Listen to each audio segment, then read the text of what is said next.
Everybody's been on about this sustainability campaign that aired during the Super Bowl. In this video, I'm going to tell you what I do not like about this video and why I think it misses the mark in sustainable communication. So let's get into it. So let's take a moment to watch the ad and then we'll get back together and talk about it at the end. As a scientist, I know by the time she takes her first breath, 9 billion more tons of carbon pollution will be in the air. When she takes her first steps, wildfires will have burned millions more acres she could have explored. The day she gets her first pet, there are thousands of newly extinct species she'll never meet.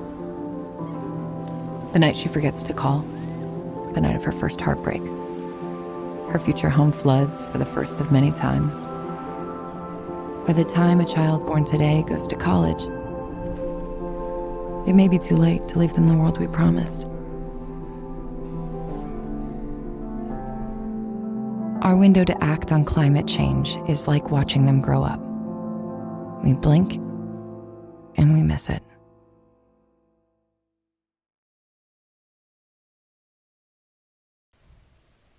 So yeah, that totally was fear-based communication and I am freaked out at the moment.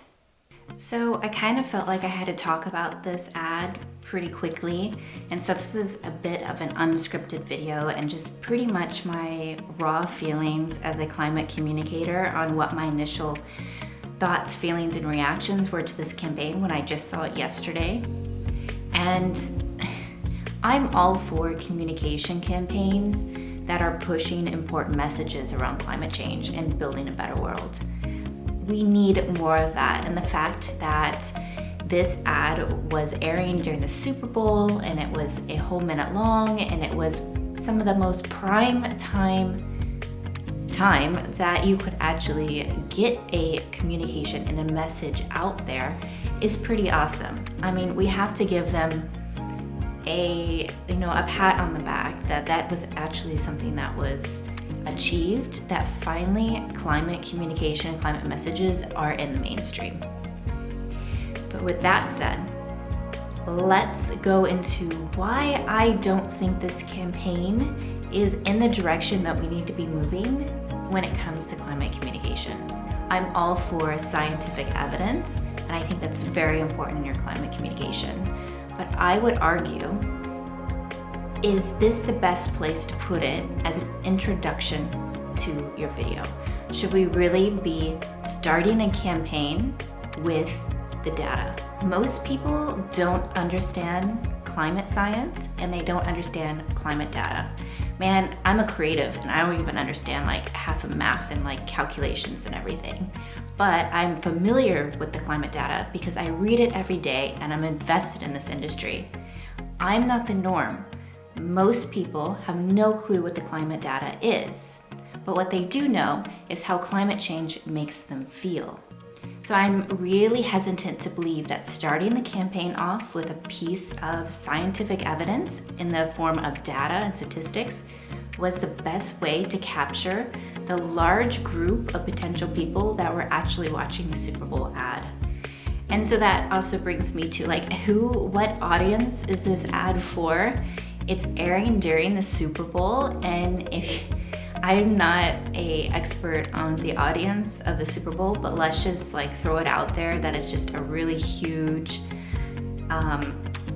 audience of different types of people from all over the United States, all different backgrounds, and all different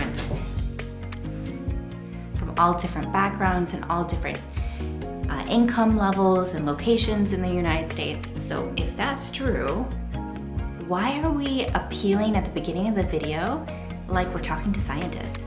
I understand that the video is for science moms and that's the organization and the NGO behind the video, but why are we appealing to scientists why are we appealing to the scientific mindset, the scientist, at the very beginning of this video? Who is our audience? I don't think this campaign really starts off with that understanding. And that brings me to the overall tone of this entire campaign. It's completely rooted in fear-based communication. Let's freak people out, let's scare them, let's throw data at them that they don't really understand. Let's talk about the future of your children and what their life is going to be and how terrible it's going to be, to make you so fearful that you make action. We know as climate communicators from recent research that fear-based communication and doomism communication does not translate to climate action. Now, we do know that it does create a sense of urgency, but making a sense of urgency and getting people to pay attention to the problems that are present and getting them to connect to, let's say, the negative problems that will be happening in their children's future isn't necessarily the way for them to start making action at the moment. Now, I don't think that's true for everybody. I think some people will make action. Like, for example, me, who understands the science and who's been invested in this industry, I am making actions based on my fear of the unknown, my unborn children and what it's going to be like, and also my understanding of climate science. I am already making those actions. But I think we have to remember that the majority of the population of human beings don't make decisions based on this type of messaging. And as we know over the last 10, 20, 30 years, is this type of messaging does not work. It does not translate to action. So that's why in this campaign, I would really like to know, like, what was their end goal? Was their end goal to just freak people out? Are we freaking people out, or are we actually wanting to encourage people to make meaningful action? I also don't like the last message. It's like this feeling of urgency. Don't miss out, or all these bad things are gonna happen. Act now, act now, act now. It's like,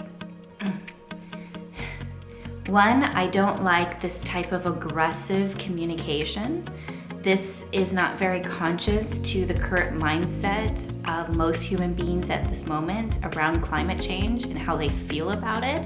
It's not very sensitive. And like I was saying, it's not likely to translate to action. I also think a call to action like this, like, don't miss out, make sure you're doing something right now, be urgent about it, is more likely to cause paralysis than actually to give people like like to embody people with the ability to make action. Like, give them the tools, tell them the simplicity, 1, 2, and 3 steps that they can actually make action. Now, don't get me wrong, at the end of the campaign, they then push a way for you to make action, and that's donating to the recent tragedy of the fires that were going on in Los Angeles. I think this is a great campaign to bring awareness to. There's a lot of people hurting still in this area. The heart is there, like, their heart is there, but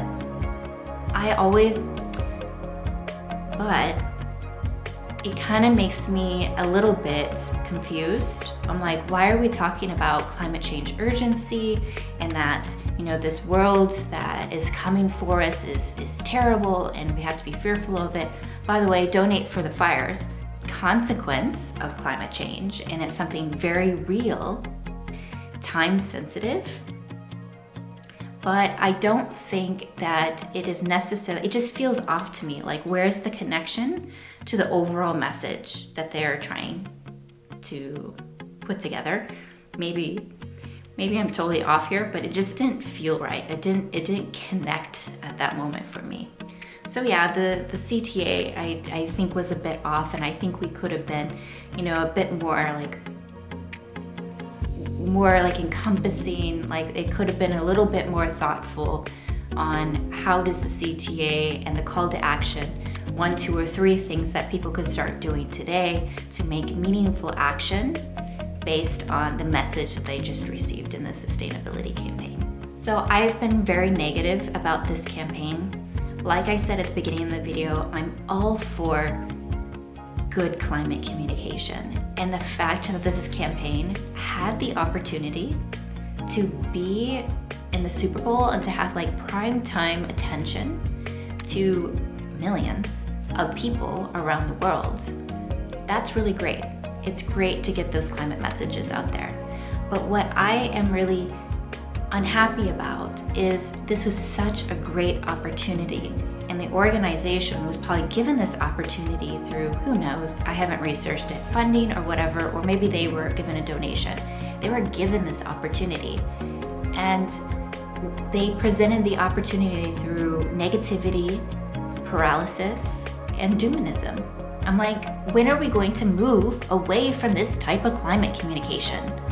As a climate communicator myself, who believes in the power of positivity, informed optimism, giving people the inspiration, the tools, the action-based communication that they need to make meaningful action to build a better world. This is the way that our climate communication needs to be moving. And this campaign just doesn't hit that mark. And I'm really frustrated with it.